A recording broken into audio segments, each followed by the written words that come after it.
Ok. Bueno, pues estamos en la trascendencia de Dios.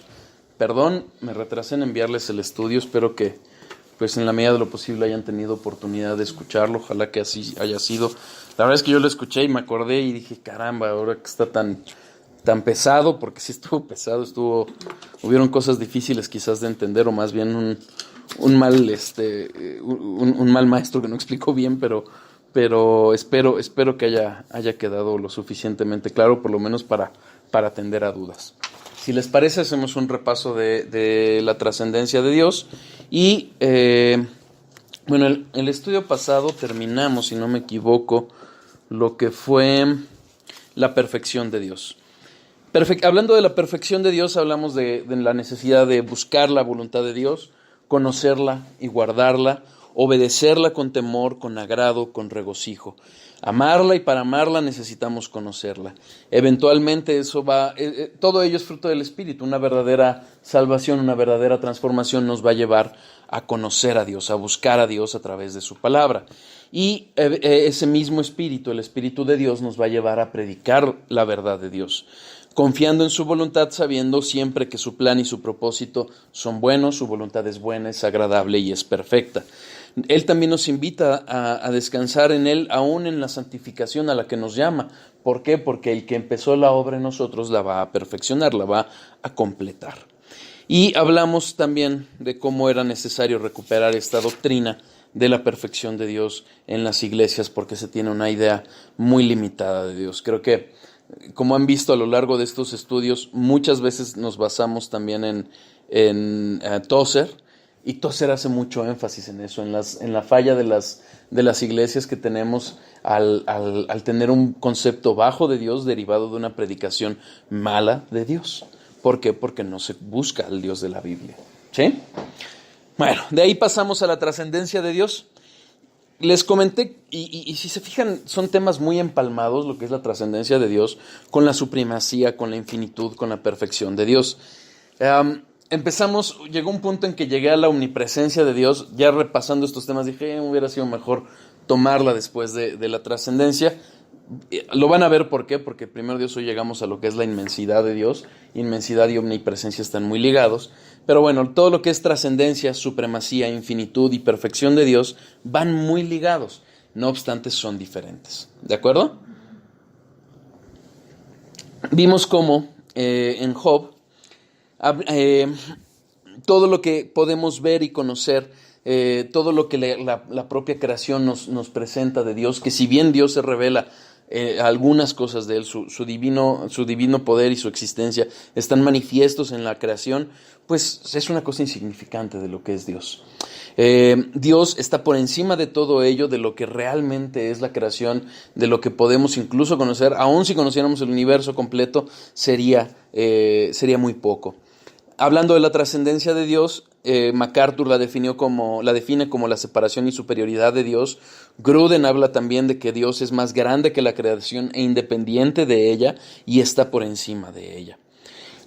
Hicimos una pequeña referencia a la inmanencia, que no obstante que Dios está por encima, más allá de la creación, no deja de estar presente en toda ella. Cuando hablamos de la omnipresencia, hablamos de la inmanencia. ¿Recuerdan? Para todo ser significa estar por encima, elevarse más allá y estar más allá. Pero también hablamos de que todos estos calificativos de estar más allá y por encima son meras analogías o meros antropomorfismos, porque realmente el hecho de que digamos que Dios está más allá no es que no está aquí y está más allá, sino que es algo más, es superior. Por encima estamos de que no es algo que esté arriba. Gracias. Finalmente, bueno, hablando de la trascendencia, puse el ejemplo, no sé si lo recuerdan, de la montaña, de cómo una montaña que puede estar llena de riqueza, de oro, de diamantes, de infinidad de recursos, ahora el gas y el petróleo, ¿no?, que están tan de moda, pero si se pierde una niña en esa montaña, vamos a decir que vale más la niña que la montaña. Y obviamente, ¿por qué? Porque estamos hablando de cosas diferentes. Y a eso se refiere todos estos calificativos de ir más allá o por encima. Es como hablar de otra dimensión. Y a eso es a lo que se refiere la trascendencia de Dios. Trasciende más allá de lo que conocemos, más allá de lo que vemos. incluso pusimos el ejemplo de que la palabra refiere en varias ocasiones al Dios vivo. Y no obstante, no es la vida de la que hablamos nosotros como creación, de los animales que tienen vida, de las plantas que tienen vida. Es una vida diferente, ¿sí? No obstante, hablamos de que Dios tiene vida. Trascendencia de Dios, hablamos también que es un argumento acerca de la existencia de Dios.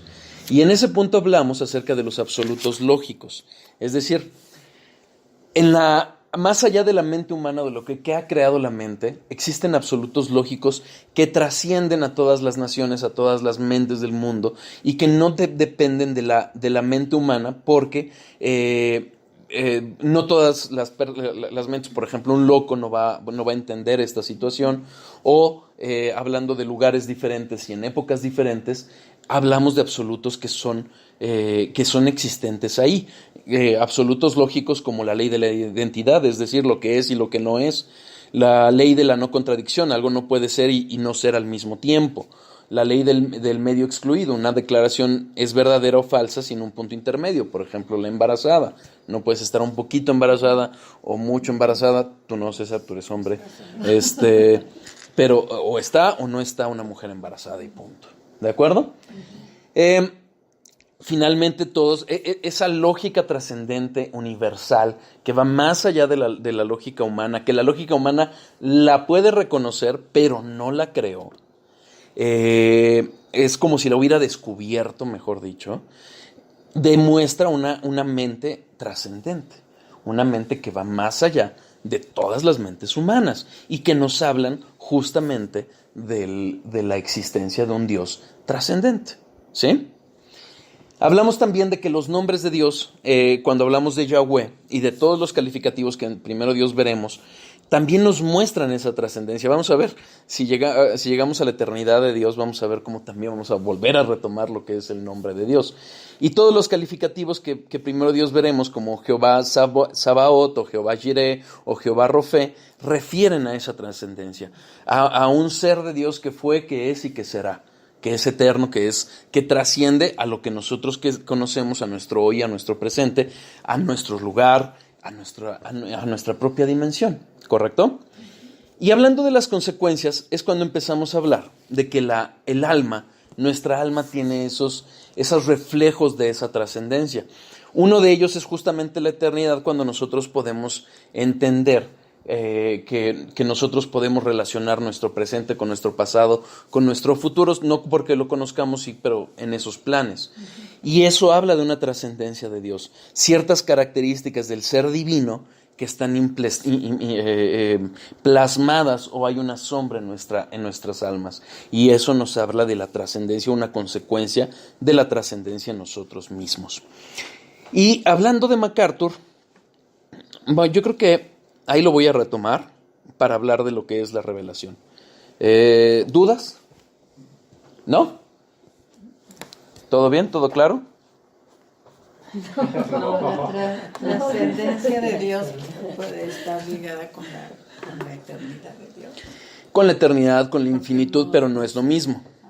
No, porque es que Dios está por encima de lo que nosotros conocemos, de todo lo que nosotros podemos dimensionar, reconocer a través de la mente, incluso de la imaginación. Va más allá de todo ello. Sí, en uno de sus aspectos es que trasciende en el tiempo, pero la eternidad por sí misma es un atributo diferente. ¿Ok? Lo vamos a ver primero, Dios. Yo espero que hoy la inmensidad es algo corto. Entonces, ¿dudas? ¿No? Sí. Bueno, lo de los lógicos absolutos, en realidad, ¿para qué vimos, cómo decir, qué venía al caso lo de los lógicos absolutos, que tampoco entendí?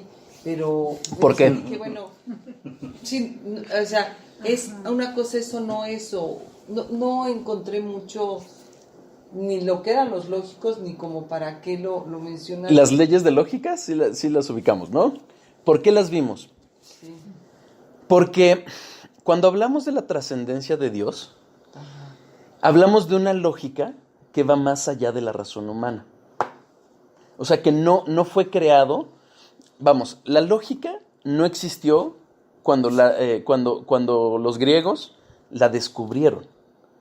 Los griegos hicieron eso, los descubrieron. Por ejemplo, Colón no creó América, la descubrió. Lo mismo sucedió con las leyes de lógica. Ah, claro. ¿Ok? Sí, ok. ¿Por qué importa? Porque al hablar de un descubrimiento de leyes racionales, lógicas, que no fueron creadas por el hombre, sino que existían descubiertas, hablan de un ser trascendente a la mente humana y que nos demuestra a un Dios que va más allá de nuestra mente. ¿Sí? ¿Sí quedó claro? Sí, claro. Ok, claro. ok. O sea, hay una lógica que desconozco como ser humano, pero que está, ¿sí? Y que es Dios, ¿no? Que no alcanzo ni remotamente a saber nada. Exacto. Y que existe. Y que existe. Okay. Y Aunque que yo no lo entienda, ni aunque sea mi verdad, ni que sea nada. Exactamente. Exactamente. Sí, y que va más allá del universo creado. Ahora sí ya. ¿Sí? Por eso es que se dice Ya que la mente de nosotros es finita. Sí, exactamente. Exactamente. Y se mencionó, sí, lo de la mente finita. Ajá. Que aunque es eterna, es finita. No, Exactamente. el alma. Igual, Sí, pero igual. forma parte de. Okay, ya. Entonces, Ahora, finalmente, pero no es infinito, es trascendencia. Van muy empalmados, pero no es exactamente lo mismo. ¿Ok? ya. ¿Sí? Ahora ¿Sí quedó claro? Sí, ahora sí. Vale. MacArthur dice que derivado de la trascendencia, justamente de esto que estamos viendo, es que no podemos conocer a Dios a partir de nosotros. Es decir, como seres humanos tenemos razonamientos, tenemos sentimientos, tenemos percepciones, tenemos incluso opiniones. Pero si nosotros buscamos a través de nosotros, de esos razonamientos, de esos sentimientos, conocer a Dios, no lo vamos a poder conocer. Porque la mente de Dios es trascendente a la nuestra. Es mucho más allá de la nuestra. No va a pasar, por ejemplo, con las leyes de lógica absolutas, en las que de repente vamos a descubrir que en una cultura las conocen, aunque no les llamen lógica, y en otra también. ¿Por qué? Porque las descubrieron. Pero sí vamos a entender razonamientos, culturas, sentimientos, valores diferentes a lo largo de las culturas que hay alrededor del mundo. ¿Qué pasa? La caída del hombre. El pecado distorsionó la percepción del hombre. Finalmente, ¿qué es lo que comió Adán y Eva? El fruto del árbol del conocimiento del bien y del mal. A través de ello, lo que hicieron fue: tú, Dios, ya no vas a dictar lo que es bueno, lo que es malo, ya nosotros lo vamos a hacer, lo vamos a buscar. Y ahí empezó la distorsión en cuanto a lo que es bueno o es malo. Por eso, cuando uno se enfrenta a un ateo, si es lógico en su razonamiento, va a llegar al punto de que el holocausto estuvo bien, porque no hay valores absolutos, ¿ok? Derivado de eso, de ese relativismo que hay en el ser humano respecto a valores absolutos, razonamientos, sentimientos, valores, no pueden conocer a Dios. No podemos conocer a Dios así. Podemos tener una idea de justicia, pero recuerden cuánto nos costó poder entender, hablando de la soberanía y de la salvación del hombre, que Dios no es injusto. ¿Por qué? Porque nuestra concepción de justicia es muy pequeña y distorsionada por nuestra caída. ¿Ok? Derivado de eso, como Dios es trascendente, nuestra mente tan finita, tan limitada a lo que conocemos, no puede conocer a Dios por esa vía. Job, capítulo 11, versículos 7 a 9. A Dios no se le razona. Sí, pero a través de su palabra. Por eso todo es a través de su palabra. No está razonando así. No, porque vamos a terminar imaginando, vamos a crear un ídolo que se va a hacer a nuestra imagen. Por ejemplo, Job 11. ¿Qué estamos viendo hoy en muchas iglesias? Que están aceptando la cultura de la ideología de género. ¿Por qué? Porque se apartaron de la verdad de Dios y entonces están haciendo un ídolo que dice, bueno, hay una excepción o hay otra excepción, y entonces empezamos a crear un ídolo que no se apega a la revelación de Dios. ¿Por qué? Porque entonces empiezan a jugar nuestros sentimientos, nuestras emociones. Es que eso es amor. ¿Cómo vas a saber lo que es amor si no sabes lo que es la verdad? Es imposible.